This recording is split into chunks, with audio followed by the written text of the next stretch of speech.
Thank you for joining us for Pet Connect. I'm Tara Douglas. We wanted to take this opportunity to talk about the upcoming 4th of July holiday. Most people don't realize that more dogs and cats are reported missing around the 4th of July than any other holiday. And that's because your dog and cat can hear so much better than we can. We've got fireworks going off, and the fireworks are loud, can seem unpredictable, and they can really cause a lot of trauma, and the dogs and cats can think it's a threat. And even your well-behaved dog or cat can do something that they've never done before. We get reports of everything from dogs getting out of backyards to busting through screens in houses to when friends or family come over and walk in a door, running past them to get out. They do so many things that they normally wouldn't do. They can get out of collars, break leashes.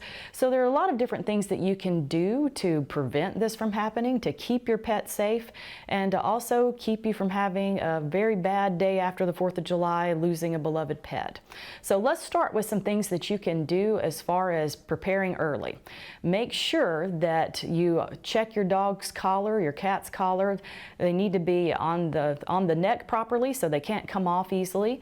And make sure that the tag has the current identification on it. You want a phone number on there. You want to make sure that someone can contact you if your dog does get out. And also make sure that your information with the microchip companies is correct. Now, of course, the best preventative is to have one of those microchips, because your dog or cat's not going to get away from that. That's inside of them.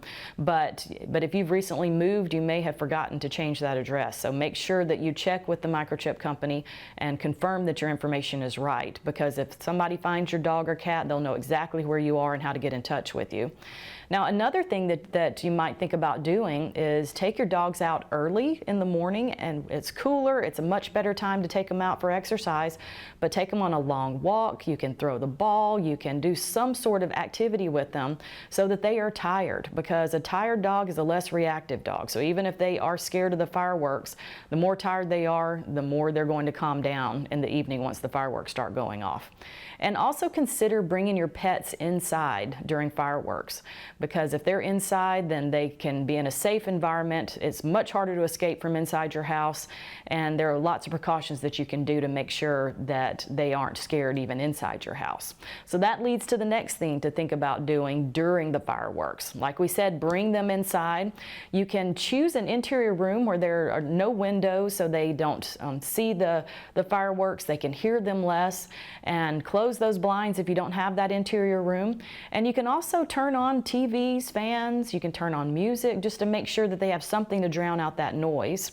And then, of course, something that people don't think about is your pets do take cues from you. So make sure that you stay calm. You talk in a calm voice. Don't let them pick up on any energy thinking that something is wrong with those fireworks.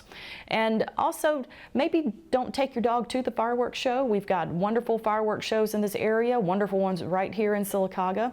Don't take your dogs with you, because there's always that opportunity that they could get scared. And if they freak out and get away from you in a busy place, then of course that can be harder to get them if you're in a busy place where they don't know where they are and they could get away. Now, if your pet does get upset, now you can always talk to your vet, because sometimes if you can get them some type of prescription anti-anxiety medication, that can be very helpful, but you've got to pre-prepare for that. That's not something that you can know that you're going to be that you're going to need and then not have it from your vet. So make sure you think about that this week if you haven't already thought about it, and get it early, because we've already had fireworks going off around our house, and so we will have fireworks in this town up until the day of the fireworks, so, and sometimes afterward. So be prepared for that for sure. And then also think about what you're going to do if your pet happens to get lost. If you pre-prepare for that, then you're going to be much less anxious after the fact in case it happens. So have it in mind what you need to do if your dog gets lost, or your cat. Call the local shelter immediately, because they will be able to let you know if your dog or cat was brought in. And think back to what we talked about with the collars. If your dog or cat has a collar on, has proper identification, they will never make it to the shelter, because someone will see your number, give you a call, and even if animal control picks them up, he'll see that it's your dog or cat and give you a call. So they don't have to make that trip to the shelter if you're careful with the collar and the identification. But also make sure that you have some good pictures of your animal, because because a lot of people will lose a pet and realize they don't have a clear, great picture of them. So people need to be able to see a picture and know exactly when they see a dog or cat in the neighborhood that's scared or lost that it's your dog. So take a great picture of them, and also post on any of your local Pets Lost Facebook pages. Here in Sylacauga, we have Pets Lost in Sylacauga. You can certainly post on there, and they'll get it up there quickly, and you would be surprised how many people are members of that page and watch that page, share the information. So you will have everyone in Sylacauga knowing that your dog is lost or your cat's lost, and will be helping you find them. And then also stop by the shelter. I said give them a call, but if you have that opportunity to stop by, go by and see if your dog or cat's there. They are working really hard there, might not be able to answer the phone, but if you stop by there, they will be more than happy to help you. They will post a picture there at the shelter so that if anyone coming in, if someone brings the pet in that they find, they will see that there's a picture that's posted there at the shelter. And another thing to keep in mind, if your dog or cat does end up at the shelter, there are lots of protocols and rules that they have to follow. So you may have to pay for the fee to get your pet back.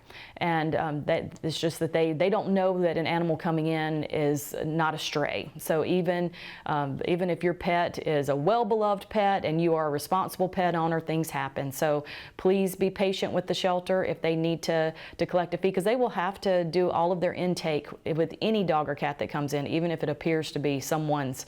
So they will have to give it shots, do all those things, and you will also have to make sure that you have a current rabies certificate. So go ahead, dig that certificate out, make sure that you have it, so that if the worst case scenario happens and your dog or cat ends up at the shelter, that you will have that proof of rabies so that you can get your pet back as quickly as possible. So we certainly hope that all this information helped. We know that even in the best of situations, your well-behaved pets can sometimes lose their minds with all this fireworks going on around town. So please take some precautions and make sure that you keep your family and your pets safe during the 4th. And we hope that everyone has a wonderful 4th. We hope this information was helpful. If you have any questions, or if you'd like to share any information about some different things that you do, some safety tips for your dogs and cats, then you can certainly share them on Facebook, and you can always comment once we share this particular video and make sure that everyone in the community knows what they can do to keep their pets safe. So thanks again for joining us, and we will have more Daybreak after these messages.